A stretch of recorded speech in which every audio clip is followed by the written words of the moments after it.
E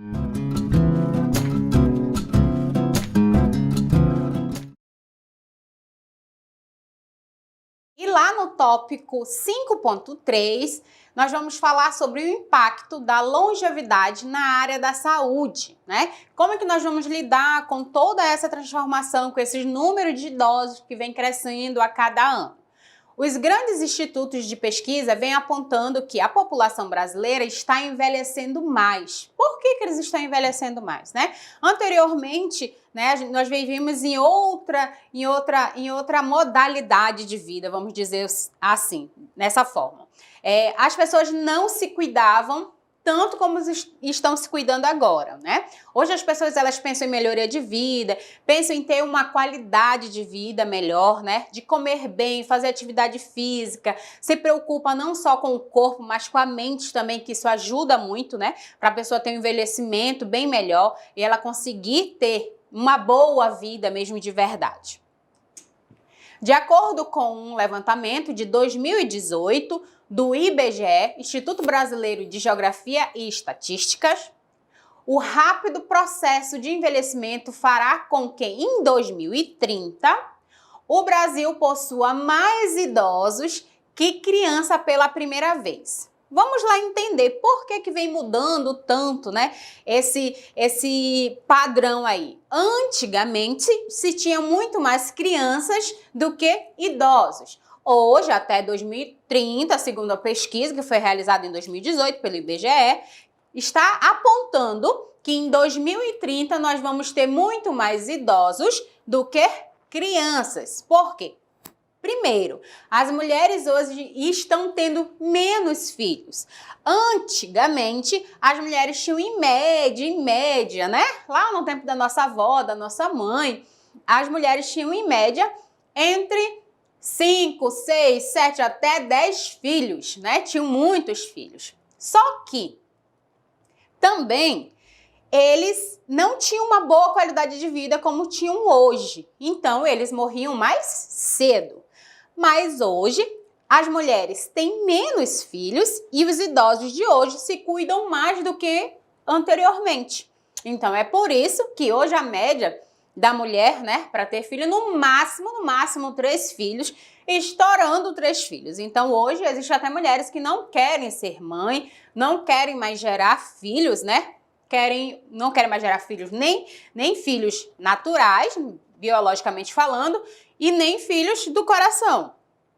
Preferem ter uma vida sem ter crianças. Então, isso também é um padrão, né, de vida das mulheres atuais, né, que está mudando e isso interfere na longevidade, né, no tanto de pessoas que vão envelhecendo. Então, se nasce menos criança, os idosos que estão aqui se cuidando da saúde, eles vão ficando mais presentes e as crianças vão diminuindo, sim. Se hoje o número de pessoas mais velhas, representa apenas 14,3% do total, em 10 anos o número subirá para 18%. Então, se falando de parâmetro, de percentual, isso é um número bem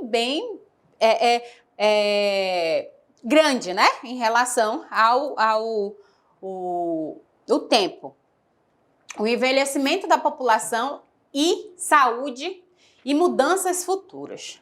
Como é que nós vamos conseguir, né, trabalhar com toda essa mudança? Será que nós estamos preparados para ter, né, esse tanto de idosos? Se a nossa população está envelhecendo tanto, será que nós estamos preparados para receber esses idosos, para tratar esses idosos? O que nós temos que fazer? Os custos, tudo isso nós vamos falar.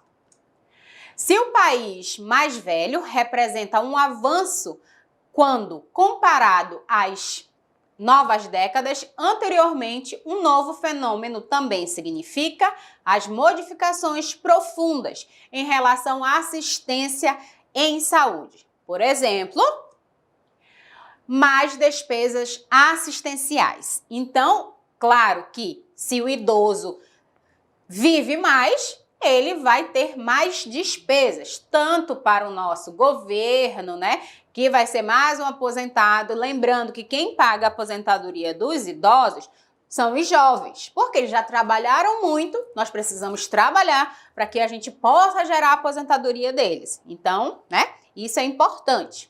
Falar do aumento da população idosa é considerar que a faixa de idade está mais propensa às doenças crônicas, como diabetes e hipertensão. Nas nossas aulas anteriores, nós falamos sobre as doenças crônicas. Lembrando que essas doenças crônicas, elas podem aparecer precocemente, ainda na juventude ou não. Ou elas podem só aparecer a partir dos 60 anos, que é quando o Ministério da Saúde considera idoso. A partir de 60 anos, a pessoa é considerada idosa. Mas tratando-se da diabetes e hipertensão, são doenças crônicas que as pessoas vão ter que tomar medicação para o resto da vida. Então, significa que não tem cura, tem tratamento. Mas esse tratamento, ele gera custo. Na prática, tais questões certamente refletirão em um acompanhamento constante por parte de médico e os demais profissionais da saúde. Lembrando que nós também vamos envelhecer, não é isso? Os profissionais de saúde também vão envelhecer e por isso que nós precisamos sim capacitar as novas gerações para que esses médicos, esses futuros enfermeiros, esses futuros técnicos de enfermagem, que serão vocês, estejam capacitados para cuidar desses idosos que vão surgir aí constantemente. Lembrando que, de acordo com a pesquisa, em 2030, nós vamos ter mais idosos do que crianças. Então, significa que nós vamos ter que estar capacitados para ter uma ideia, né? E ter a dimensão de como nós vamos cuidar desses idosos futuramente. O custo de assistência de um idoso com mais de 60 anos é bastante superior aos dos jovens. Lembrando que um jovem, né? Ele está na plena... a idade dele está plena ainda, todo o fisiológico dele está bom, ele ainda não está apresentando nenhuma doença crônica, então é claro que o gasto dele será ainda, né, bastante superior, bem menor do que um gasto com um idoso. Por quê? O idoso ele precisa de uma boa alimentação, ele precisa de remédios, ele precisa estar acompanhado, ele precisa de consultas, muitas das vezes ele precisa ter um acompanhante, que é o cuidador de idoso, né? Então, isso tudo gera um custo para a família, sim. Então, o custo de assistência do idoso com mais de 60 anos é bastante superior a um jovem. Claro que, de acordo com a condição econômica de cada família, isso vai mudar, né? Tem famílias que realmente não conseguem ter toda essa assistência para esse idoso, mas lembrando que dentro do SUS nós temos todo o atendimento e também nós temos o Estatuto do Idoso, que lá diz quais são os deveres e quais são as obrigações que nós temos, tanto como cidadão e como o Estado, tá? O Estado tem sim dever, o governo tem dever em relação aos cuidados com o idoso. É importante nós termos essa consciência de que não é só a família que tem que ter responsabilidade com os idosos, tá? A população em geral também tem que ter um cuidado e um olhar diferente, tá? Em relação a esses idosos. Por quê? Porque daqui a um tempo vão se ter mais idosos do que crianças. Repetindo, isso é dados, é estatístico. Não é inventado. Ah, não, estão pensando que não vai... Não, é estatístico, vai acontecer sim. E nós temos que nos acostumar com uma nova situação. E como é que eu faço para eu entender, né? Eu preciso estar capacitado para cuidar desse idoso. Tanto na minha vida secular, como na minha vida profissional. Eu preciso sim entender quais são os anseios, quais são os medos desse idoso. Eu preciso saber quais são as doenças que mais afligem esses idosos. Lembrando que nós tivemos uma aula falando sobre as doenças, né, comuns, da saúde do idoso, né, que são hipertensão, diabetes, neoplasias, cardiopatias. Então, todas essas doenças, elas podem sim aparecer durante todo esse processo da velhice, mas elas também podem ser evitadas precocemente. Lembrando que, para que a gente tenha uma boa velhice, né, uma boa melhoridade, nós precisamos cuidar desde agora. E como é que nós vamos fazer isso? Como que nós podemos modificar a nossa vida para que a gente possa ter uma boa velhice?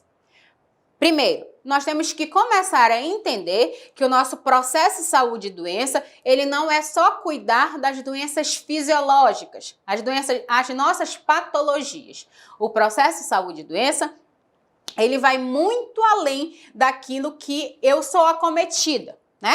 Eu estou doente, eu tenho uma doença, eu sei qual é a doença, eu posso tratar. Mas, contudo, eu tenho que entender para que eu fique sã, para que eu não tenha mais aquela patologia, eu também preciso cuidar da minha cabeça, eu preciso estar bem psicologicamente, eu preciso dormir bem, eu preciso fazer atividade física, eu preciso estar fazendo aquilo que eu gosto para que o meu corpo responda a qualquer tipo de tratamento, né? Se a minha cabeça não estiver de acordo com aquilo que eu consiga mentalizar para o meu corpo, não adianta. Infelizmente, existem estudos científicos que mostram que pessoas que são pessimistas, que só pensam, não vai dar certo, tá tudo ruim, geralmente elas são acometidas por mais doenças do que aquelas pessoas que têm um pensamento positivo, que estão sempre dispostas à mudança, que estão sempre dispostas a melhorar. Ok? Então, o meu processo de saúde e doença, para que eu tenha uma boa velhice, ele tem que começar desde agora, para que eu possa ter uma saúde boa e sim eu possa envelhecer com uma qualidade de vida. Em todo, 6,9 vezes, né, mais em internação, os idosos, 7,5 mais exames e 5,7 em terapia, são os gastos. É claro que professora, mas nós temos o SUS aí. Nós estamos falando das pessoas que têm uma condição, tá? Uma condição econômica bem melhor, que elas podem se dispor a ter esse custo. Mas também nós temos que entender que esse custo que nós estamos falando está também relacionado ao custo que o governo tem em relação, tá, a ter toda essa despesa com esse idoso. Toda vez que o idoso ele é internado, é um custo sim. E esse custo sai da onde? Através dos nossos impostos. Alguém vai ter que pagar a conta, né? Não é assim. Ninguém recebe nada de graça. Então, nós temos que entender que se a pessoa tiver uma condição econômica para poder pagar, ótimo. Mas se ela não tiver, o SUS ele tem obrigação de suprir a necessidade desse idoso. As questões dos medicamentos. Claro, o idoso com mais de 60 anos, 80% dos idosos com mais de 60 anos, eles apresentam duas doenças crônicas. E essas duas doenças crônicas, se não forem tratadas, elas podem desenvolver uma terceira doença crônica, que uma é consequência da outra. Quando o assunto são os medicamentos, as visões sobre o futuro da saúde também estão longe de ser positivas. Por quê? Porque quanto mais, lembrando que daqui a um tempo nós vamos ter mais idosos do que crianças. Então, esses idosos, eles vão sim utilizar ainda mais medicamentos e os custos vão sim aumentar ainda mais, ok?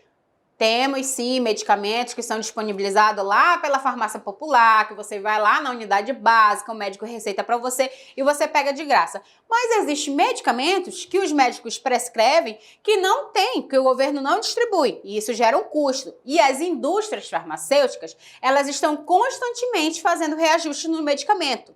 É normal, é lei, está lá dentro da lei que se pode fazer o reajuste anual, uma vez ao ano, se tem um reajuste de medicamento. Pode ser pouco, pode ser muito, mas isso sempre pesa no bolso da população.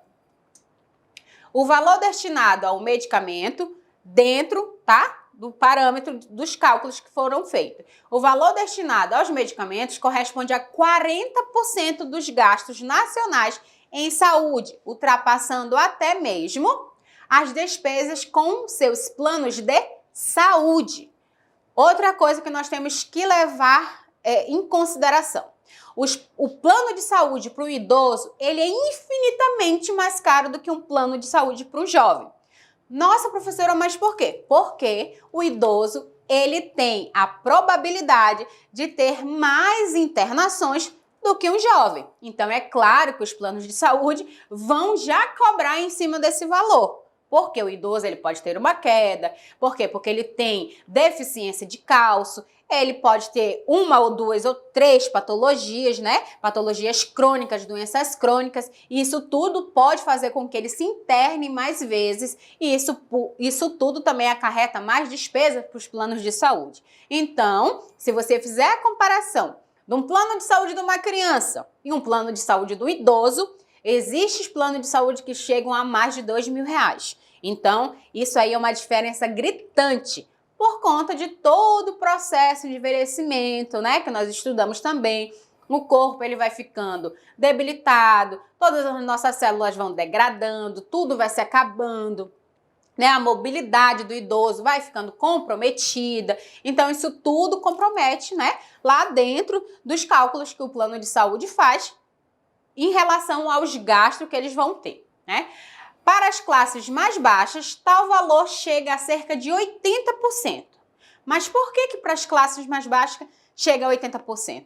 Porque eles não têm, né? Infelizmente, eles não conseguem ter o acompanhamento, né, dentro do que é para ser feito. Então, muitas das vezes, eles gastam muito mais com medicamento. Por quê? Porque eles não têm um acompanhamento com o nutricionista, eles não têm um acompanhamento lá com o médico periodicamente, para o médico sim, mudando a medicação deles. Então, eles são acometidos por várias doenças constantemente. Então, o gasto com medicação vai ser muito maior. A necessidade de atenção à saúde do idoso. Lembrando que vocês, como futuros profissionais da área de saúde, futuros técnicos de enfermagem, nós temos que ter um olhar diferenciado com esse idoso. Um olhar humanizado, com uma visão holística, para que eu possa, assim, me colocar no lugar desse idoso e entender que eu não vou ficar novinha para sempre. Vai ser ele, um dia vai ser eu. Então, eu tenho que ter uma atenção diferenciada no atendimento desse idoso. Sem dúvida, uma grande modificação no segmento médico será a necessidade de fortalecer o modelo de atenção à saúde da terceira idade. Nós temos que colocar na nossa cabecinha que um idoso ele não deve ser atendido como qualquer outra pessoa, por conta de todo o processo fisiológico dele que está modificado. Então, quando eu for atender o idoso, eu tenho que, sim, prestar muita atenção no que ele fala, eu tenho que, sim, analisar cada parte do corpo dele. Se eu for fazer um exame físico, eu tenho que ouvir bastante o que ele fala, porque muitas das vezes esses idosos, eles estão sendo violentados, eles estão sendo maltratados, eles não conseguem muitas das vezes falar na frente dos parentes, e aí você consegue perceber um olhar, uma coisa diferente, e você tem que sim ter uma atenção redobrada no atendimento desse idoso. Muitas das vezes os idosos, por estarem muito tempo dentro de casa, eles buscam sim a unidade básica de saúde para conversar, simplesmente para ir lá desabafar, falar com os profissionais, e tudo isso é uma maneira de prazer que eles acharam para sair do quê? Da mesmice. Poxa, depois que eu me aposentei, eu vivo só dentro de casa, constantemente. Isso pode gerar outros tipos de patologias relacionadas com a cabecinha. Então, eles podem ter depressão, síndrome do pânico e várias outras doenças que são ligadas com o nosso psicológico. Se esse idoso ele não socializa, isso tende ainda mais a piorar. Então, os profissionais de saúde, eles têm que estar o quê? Apto a ouvir, a entender e a compreender as necessidades desses idosos. Além disso, a relação entre os profissionais de saúde e os mais velhos, com certeza também precisa de reforço. E quais são esses reforços? Tá? Nós temos, sim, dentro, tá, de todas essas classes de profissionais que cuidam dos idosos, nós temos o cuidador de idoso, que sim pode ser um curso que você pode se profissionalizar, lembrando que o número de idosos vai aumentar muito, então esse é um curso que é um curso de visão. Lá na frente, você pode sim se capacitar e lá na frente você ser bem solicitado para ter um emprego como cuidador de idoso, sendo formal, carteira assinada, tudo direitinho, mas para isso você precisa fazer um curso de capacitação para que você possa estar apto a cuidar do idoso. Um curso de técnico de enfermagem, você pode ter, claro, você já pode cuidar desse idoso, mas você pode ter o curso de cuidador de idoso, que aí você vai acompanhar, você vai fazer aqueles procedimentos de baixa complexidade e você pode ser acompanhante, acompanhar nas consultas médicas, ficar com esse idoso, só simplesmente fazer companhia, ajudar nas suas necessidades diárias do dia a dia, né? Isso tudo você pode fazer. O curso de cuidador do idoso, inclusive, a nossa instituição disponibiliza, ok? Em outras palavras, mais profissionais com habilidades específicas, priorização dos estudos de geriatria e gerontologia no ensino superior. Então, os profissionais, enfermeira aqui que fala, a enfermeira que vos fala aqui, sim, nós precisamos de muito mais qualificação em relação à saúde do idoso. Mas também os técnicos de enfermagem precisam se especializar e as pessoas também precisam buscar esse curso de saúde do idoso, que futuramente será um curso muito promissor e as pessoas vão buscar muito por conta do número de idosos que irá aumentar, ok? Então, eu espero que vocês tenham gostado da nossa aula, tá? A gente se vê no nosso próximo vídeo. Beijo, tchau!